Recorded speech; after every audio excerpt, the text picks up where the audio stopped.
Good morning guys. Ngayon, kumusta po kayo? Magluluto naman tayo ng paksiw. Ayan guys. So, ang tawag dyan sa isda nan ay balo.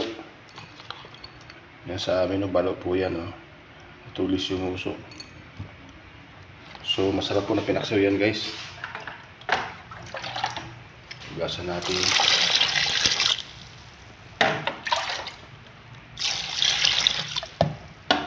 Ayan. Adobong paksiw ito mga guys. Kaya tabayanan nyo para kayo ay makatigim ng adobong paksiw na balo.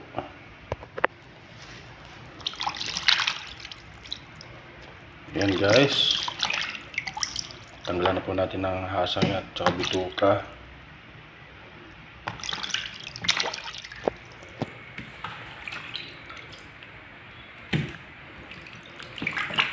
Pag probinsyano ka guys, kilala mo to. Itong isda na to. Sarap na isda yan. Lalo yung malaki. Masarap to na pinirito.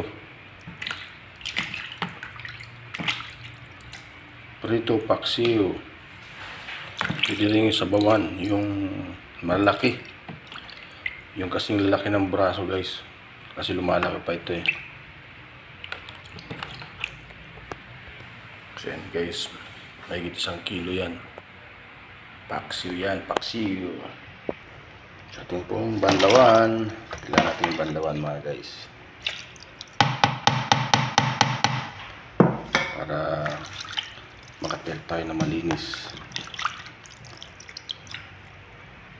Yan.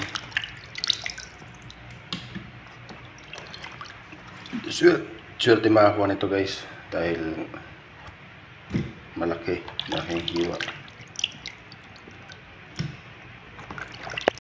So na po guys yung ating okra, ating pumugasan muna. Okra, sasapon natin yan mamaya.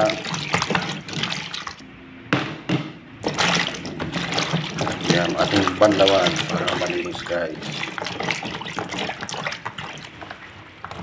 Ano? So ito po guys, ready na po. Ito na po yung okra. Nagawasan na po natin, malinis na. Na-slice natin ang luya at saka yung bawang na pitpit na siling malaki. Isda. Ayan. So let's go. Ayan guys, ito yung ating panimpla. So adobong paksiw ang kalalabasan yan. Meron pang nakalimutan, mantika pala. So ayan, meron tayong cooking oil. Lalagay po natin yan guys. Ang procedure po niyan, papakuluan natin itong isda ng suka. Pag naluto, nawala yung suka, saka natin lalagay ang mantika at saka toyo. Yan. Tapos ibaba na natin ang okra.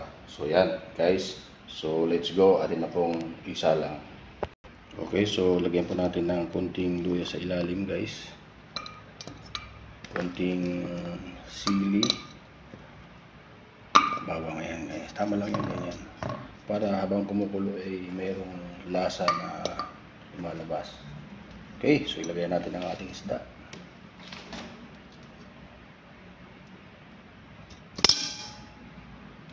Guys, yan.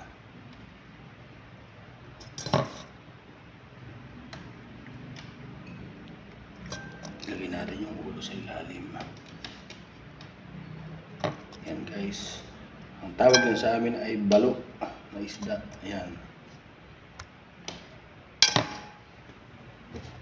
Masarap po yan na pinirito, paksiw, sinabawan. Yan, masarap po yan guys.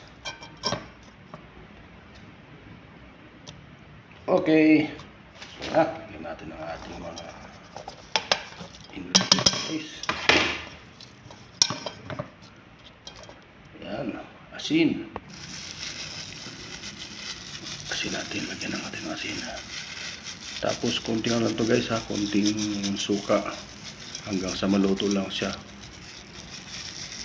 Pag nawala na yung suka ay atin na pong ilalagay ang toyo sa mantika. So yan guys, suka, konting suka lang Silver's 1. Ayan.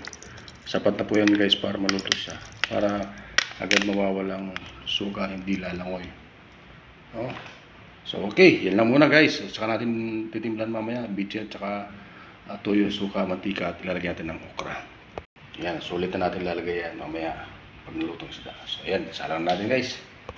Ayan guys, silipin natin kung okay na. Ayan, kumukulo na. Ayan, umusok-usok na. Okay, tignan nyo ha. So malapit na po yan. Antayin natin matuyo ang suka at saka natin ilalagay ang mantika at saka toyo at saka bitchin at saka okra. Ayan. Sagitan lang po yan guys. Buksan natin. Ayan guys, buksan natin.